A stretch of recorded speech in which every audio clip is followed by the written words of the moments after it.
Sa dinami-raming araw ng sakit, ito ang pinakamadalas na dumadapo sa tao. Katunayan, sa loob ng isang taon, 3 hanggang 4 na beses tayo nagkakaroon nito. Kaya nga sa Ingles ang tawag natin dito, common colds.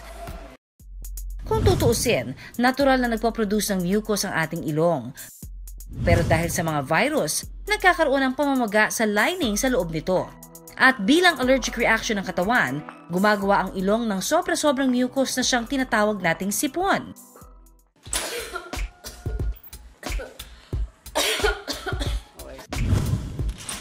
Pwede itong makahawa sa pamamagitan ng direct o indirect contact. Ibig sabihin, nalilipat ang virus sa pamamagitan ng ating kamay at mga bagay na hinahawakan.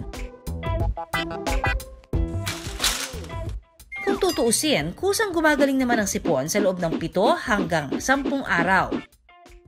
Pero para mapabilis ang pagbuti ng pakiramdam, heto ang ilan sa mga home remedy na pwede nating subukan. Una, kapag barado ang ilong, kung hindi na kaya ng budget na bumili ng nasal spray, pwedeng magpakulo ng tubig. Ang eucalyptus ay mabisang decongestant, kaya naman naiibsan nito ang pagbabara ng ilong at nagdudulot na maginhawang paghinga. Magtalukbong ng tuwalya at saka singhutin ang steam o singaw mula rito. Madalas ang sipon, may kaakibat ding ubo at pangangati ng lalamunan. Kaya ang sunod naman namin ituturo 2-in-1. Hiwain lang ang luya sa maliliit na piraso. Pakuluan. At saka inumin ang tubig na pinagpakuluan. Natural na analgesic kasi ang luya. Ibig sabihin, naiibsan nito ang pangangati ng lalamunan na kadalas ay dahilan ng pag-ubo. May taglay din itong gingerols na mabisang pangontra sa mga virus na nagdudulot ng sipon. Kung medyo natatapangan sa lasa naman ng luya, heto ang pupwede ninyong subukan na epektibo rin. Ang green tea with honey. Ang green tea ay mayaman sa catechins na isang uri ng antioxidant. Mabisa itong panlaban sa mga virus na nagdudulot ng sipon.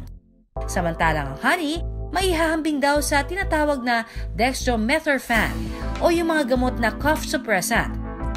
Pero ang maganda raw sa honey, all natural.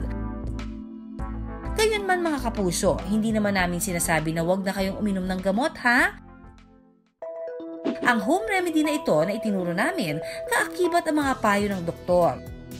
Makatutulong para sa ating mabilis na paggaling. Kaya naman, say goodbye sa ubot sipon.